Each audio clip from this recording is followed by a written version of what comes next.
Welcome to Citizens Forum, being filmed on Tuesday, May the 19th in the Memorial Arena in Victoria, BC.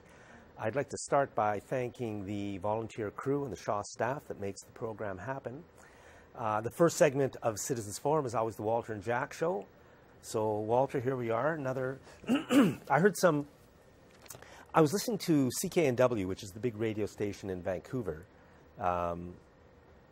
Very often I feel they're like the kind of corporate Republican right-wing radio that works to create divisions amongst, in the States amongst Americans, but here in Canada, I think CKNW often tries to divide Canadians on behalf of the corporate rulers because they want us divided and fighting each other instead of...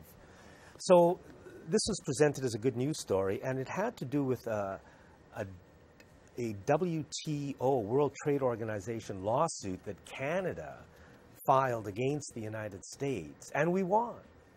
And this was presented as good news. We won, and it's going to be great. And what it was about was it is forcing the Americans label their meat as to where it's from, country of origin, Canada, the United States, or Mexico, or whatever country.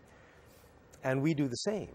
But now the American government can no longer do this without paying, without getting sanctioned or paying prices. And I thought, why would we Canadians, we don't even know we're doing this. Nobody tells us we're suing the United States under WTO rules. But why, when so many of us want to buy local and support the local industry and make sure your food is the healthiest it can be, why are we suing the United States so they can't say on their meat packages that this meat is from the United States? It just seems wrong. And I mean, maybe it isn't. Maybe it all makes sense. Maybe it really is good. But why don't we know anything about it? Well, something's happening at another level, isn't it? And like you talk about eating locally, you can get fantastic meat here in this region from local growers, and like in Brentwood Bay, there's the Carnivore is a store there that you can buy fantastic locally grown meat, and same thing with the Red Barn. So I mean, you don't have to go that far to find really good meat. If they're talking about labeling, it's to hide something. Let's just face it. Why not? Why not just tell us where everything comes from and tell us everything that's in the package? How about whether it's genetically modified? And why not tell us everything? And I've noticed over the last couple of years that it's becoming more difficult just in general to see where products are made. And very often now on the packaging, you almost can't find it. And I mean, this is the new world order being imposed upon us. These are the corporations who want their one world corporate rulership, and bit by bit they're getting it.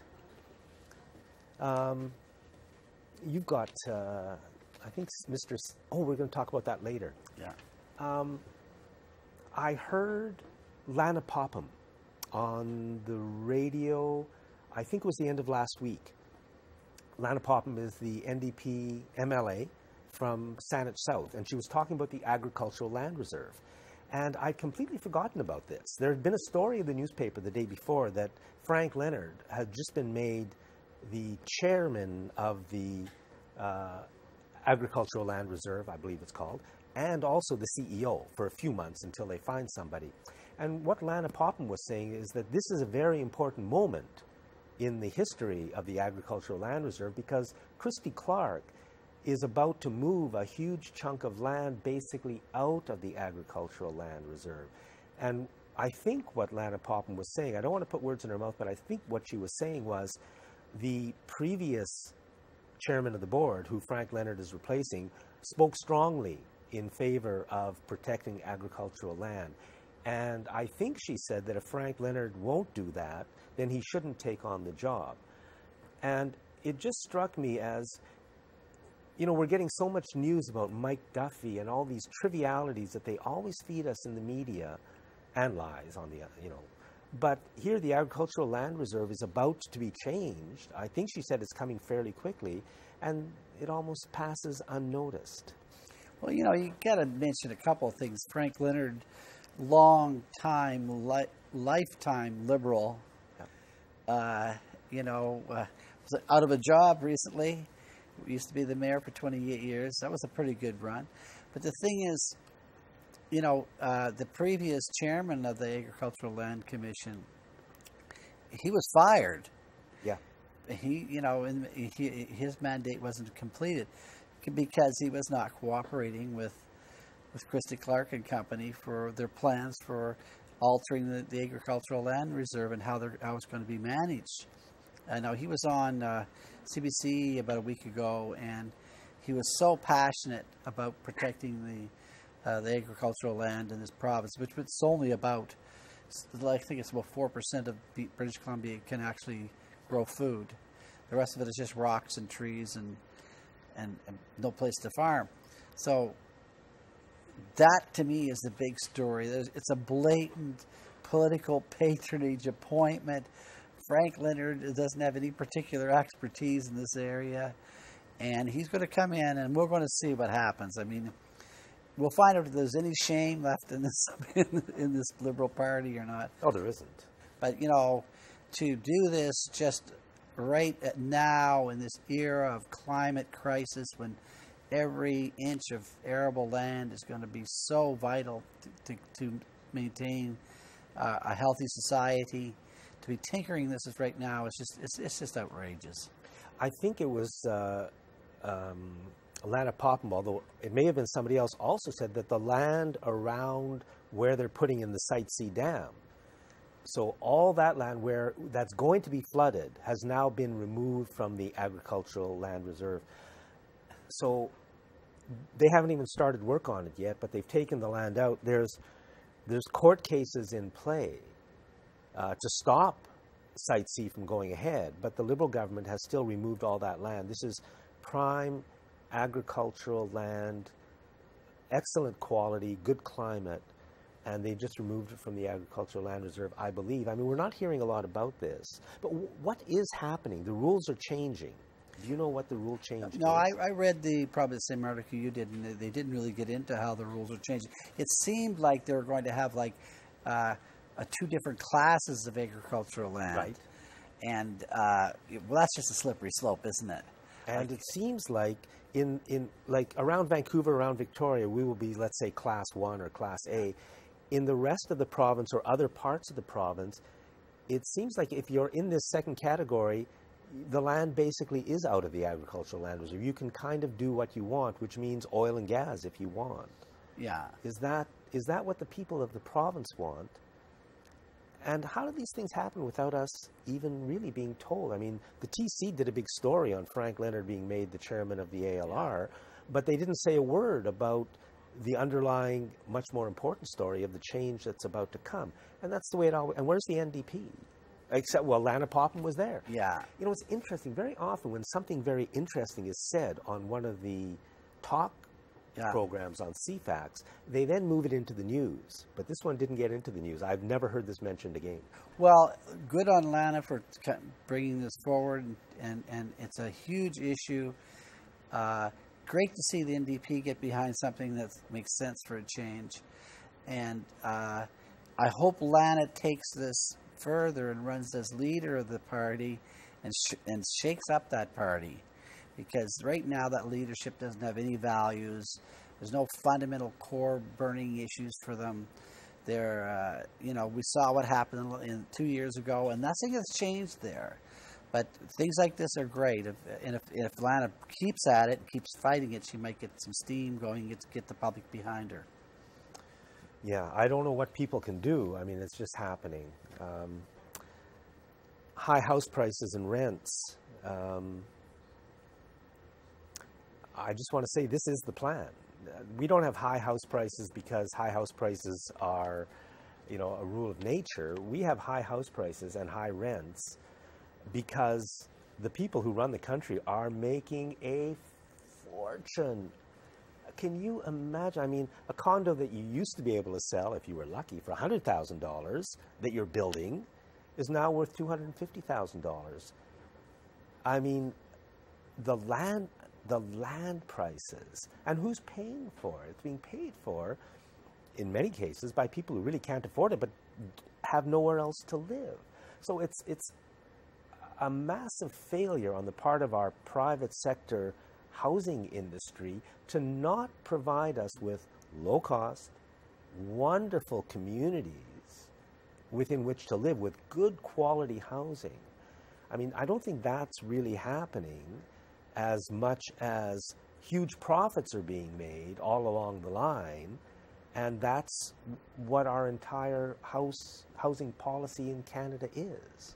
Yeah, and it's all kind of strange. You know, like I'm from Saanich, and where's downtown Saanich? You know, where's the core of the city? What's the cohesiveness of the community? There's really none. We're a suburb of Victoria, basically, and it's urban sprawl. Is all we're dealing with. And out to the western communities, you have your big box store, big roads. Nothing new there, and it's all geared towards automobiles, consumption. It really has very little to do with quality of life, you know. And a lot of the people that are our representatives in government are not coming up with any creative ideas, Jack. They're just kind of marching along with whoever seems to be beating the drum. Yeah. And housing should be, I mean, basically provincial and federal in terms of putting money into it and planning so we can get great, like, for example, I would like to see communities where every street doesn't have a road, but people park on the outside, and you don't need your cars so much, so people can live without cars, but the parking is on the outside, and the center is just a community. But I mean, that isn't, it's like it's not allowed and it's not talked about. If you're building apartment buildings or condo buildings, why can't they be set off from busy roads instead of right on them, where there's always the noise and the traffic and places for kids to play and community schools and neighborhoods and small stores? It's like, if that isn't what we want, then no, we shouldn't be doing it. But if that is what we want, then we should be doing it. But it's like it's not up for discussion. Well, there's a necessity to have all these roads for automobiles, and then the automobiles have to have some place to live. Is our driveway, and beside the driveway is our house. So, you know, from space, if you look down from space, they'd say, well, the most brilliant entity down there are automobiles, because everybody else just takes care of them and washes them and let them go up and down roads. So we're all living just to move these automobiles around, apparently. And you know what? When you say it, that's exactly what we are doing. Yeah. The oil and the cars themselves, that's what it's all about. Yeah, and you look at the pavement and the pollution, and, you know, and if we really did have serious kind of a belief in public transportation, that could really radically alter. I think that would change how houses are built and everything. Yeah. I just want to, because we're talking a little bit about maybe public transit and the way we move people around, I just want to mention the Blue Bridge story again. And I thought of it because what's happening on Douglas. What's happening on Douglas now is a lot of money is being spent sort of creating what they told us was a bus lane and a lane for bicycles, bus lane and bicycle lane. But it seems what's really happening is they're setting the stage for the light rail system that they're planning to build from Langford to Uptown Mall and then to downtown, right? And that'll go along Douglas from Uptown Mall to downtown. So they're setting the stage for that. The plan, the cost for that is about $950 million. Originally, what we could have had was, we've got the train line running from Langford to downtown, but what our city government did, City of Victoria, was they took out the blue rail bridge. And I've long thought that was the plan. One of the reasons for this whole fake story about we need to build a new blue bridge was to really get rid of the rail bridge, because that precludes the rail from Langford to downtown, and now the only route left is what kind of crazy planning is this? Why are these things done to us, and we don't know about them? We don't have a say about them. It's a big problem, and because it washes over into lots of other issues. Regional planning in our area is abysmal. There's coordination of the issues. Who decides on regional transportation issues, sewage treatment issues, like water supply issues? We have an appointed board of directors in the CRD that aren't even elected. And they're making billion-dollar decisions for us. We don't have any input. And this is another, Jack, it'll be another, some type of a fiasco unless we figure out a way to stop them. To me, it's all about making money, building empires, and just promoting self-promotion. It has nothing to do with the public good. Nobody's going to bat for us. And it just seems like everybody is in there for their own reasons other than doing the right thing for us. Yeah, I really do believe that we can do a lot better, but I think what we need, obviously, we need the media that's going to be telling us different points of view of what's going on, not just the business and corporate point of view that we always hear, but the truth, like what's really going on. What I see happening with this light rail system they're planning to build is Uptown Mall will become the center of the city. That's obviously what's going to happen. Well, maybe that's what we want, but shouldn't somebody at least tell us that that's what the plan is? But they don't. They give us a story and a series of stories. We spend the money because we have no idea why or what, and it's their plan. We have no say. And it's a mall, Jack. It's privately owned land. It's not public property. The movement towards privatization is really an anti-democratic thing.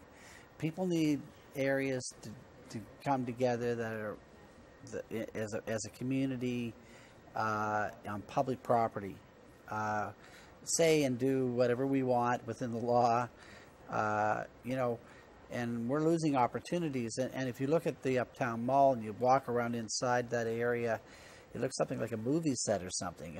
You feel strange in there. It's all kind of fake, the facades and all that. And it's not a city center. It's not a place that people would go there to group. It just is not that type of a space. So it's really just another homage to large consumerism, and it really is not taking us in the right direction. Yeah, and I'm sure the whole downtown, it could be much more than what it is, and I think there is a plan in place. The homelessness that is such a blight on the downtown and the poverty, that was deliberately created. That's not there because, and the homeless sleeping in our parks now. This isn't by accident. This is the plan. This is the plan that the people who run this country are carrying out on us for their own reasons. And the only question is, when are we going to stop them? And of course, a big part of stopping them is realization that it's happening. And that's the role of the media, to never mention any of these things so people just don't think about it. Well, the media does mention it, but it's not in the context in which you can understand the story. Most times you read the paper and you have to really study that before you realize, oh my gosh, you realize something really is going on here. Yeah. I've been watching a few of our cabinet ministers, provincially and federally, just talk about different issues. And it made me think, what kind of people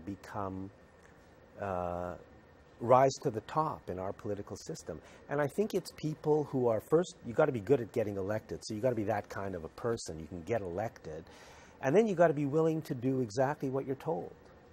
The premier says, do this. If you're a cabinet ministry, this is exactly what you say. They give you your lines and you say them as if you really believe them, and you basically misinform and mislead the people of British Columbia and the people of Canada on behalf of the puppet masters who are running the Premier, and you have a great career. You make good money, travel the world, get a great pension. It seems that way. I mean, it wasn't always entirely that way. The cabinet did have a lot more autonomy, federally and provincially, and they, you know, it's just the corporatization of government and the structure, the top-down structure of the corporate structures that, you know, there can't be dissension, there cannot be anybody out of line on some official line that they have. And obviously, if you look at the programs and policies that this Liberal government has, that the NDP more or less is going along with, very few differences, is brought to them by public relations firms. And the lines are written for them, legislation is written for them, policies are written for them, and they're just, you know, basically reading their lines. And that's what you're finding with, particularly with this government. There's no fresh ideas coming out of there at all. You know, it's just, you know, and we have no opposition either. So, you know, it's a disastrous situation. It really, really is. I mean, to me, the solution is we've got to have more democracy, but boy, we're going in the opposite direction. So I don't know how we turn it around. But things are coming, I think, to a dire situation in all aspects, economically, financially, certainly environmentally, you know. Yes, particularly with the climate issues that are going on right now and water shortage issues. There's very hard issues that have to be decided on right now, and it doesn't seem that the government's able to do that. No. Walter, thank you very much. Always a pleasure, Jack. And thank you for watching this segment of Citizens Forum.